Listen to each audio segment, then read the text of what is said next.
My husband didn't yell or get angry. He just said, "Thank you for showing me the truth," and vanished.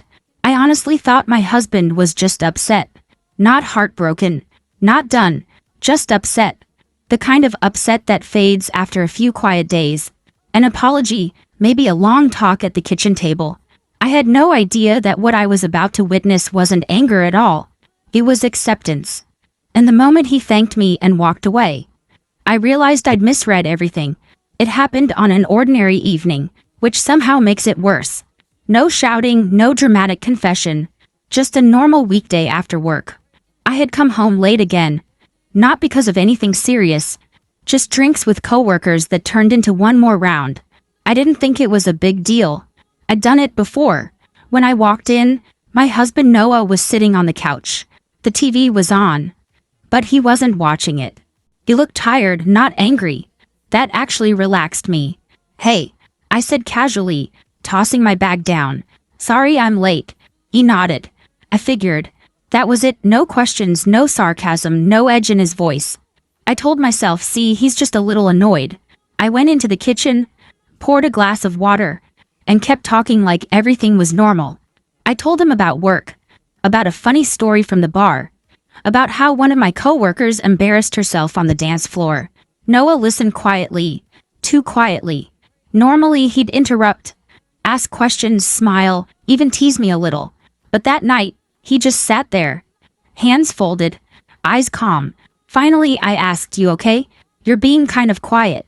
He looked at me and said, "I'm listening." That should have been my first warning. I sat down across from him, suddenly feeling defensive. "If this is about me going out again, I told you it's not a big deal." He nodded again. "You're right." That answer threw me off. Usually this was where the argument started. He'd say he felt ignored. I'd say he was overreacting. We'd go in circles until one of us gave up. But not this time. "I just don't want you mad," I added, trying to keep control of the situation. "I'm not mad," he said.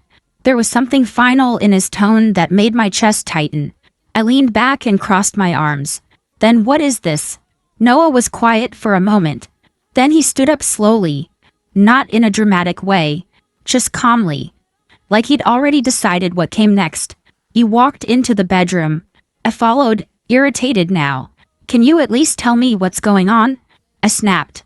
"You're acting weird." He opened the closet and took out a small suitcase. That's when my irritation turned into confusion. "What are you doing?" I asked, laughing a little. "You're not leaving, you're just upset." He didn't look at me. He started folding clothes with steady hands. That laugh died in my throat. "Noah," I said more sharply, "stop, this isn't funny."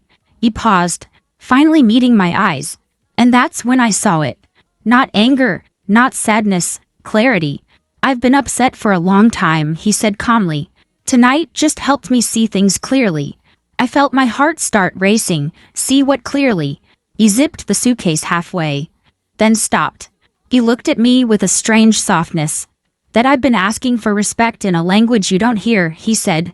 "And I'm tired of translating." I tried to argue. I never said I didn't care. I just... He raised his hand gently. "I know, and that's the problem." My throat tightened. "So what? You're just gonna walk out because I stayed out late?" He shook his head slowly. "No, I'm walking out because every time I tell you how I feel, you tell me it's not a big deal." I opened my mouth to defend myself, but nothing came out. He continued, "You don't cheat, you don't scream, you don't insult me, you just choose everything else over me." Again and again. That hit harder than any accusation. "I thought you understood," he said. "But tonight I realized something." I whispered, "What?" He smiled faintly. Not a happy smile, a tired one. "That you're not cruel, you're just done trying." And I deserve to stop trying too. Panic rushed through me. "You're overreacting, you're just upset, we can talk about this tomorrow." That's when he did something I'll never forget. He looked at me and said, "Thank you." I blinked. "For what?" "For being honest with who you are," he replied. Finally made my decision easy. My chest felt hollow. "Noah, please." He picked up the suitcase and walked toward the door. I followed him, my voice breaking. "You're really leaving just like that?" He stopped at the doorway and turned back one last time. "I didn't leave just now," he said gently. "I left months ago." Tonight you just noticed. Then he stepped forward, kissed my forehead softly, and said the words that ended everything. Take care. And he walked out. No shouting. No slammed doors. No dramatic goodbye. Just the sound of the door closing behind him. I stood there in silence, staring at the empty space where he had been. Took hours for the reality to sink in. He hadn't walked away because he was upset. He walked away because he had already grieved us. And the reason I didn't realize it in time is because I mistook patience for weakness and silence for forgiveness. By the time I understood the difference, he was already gone.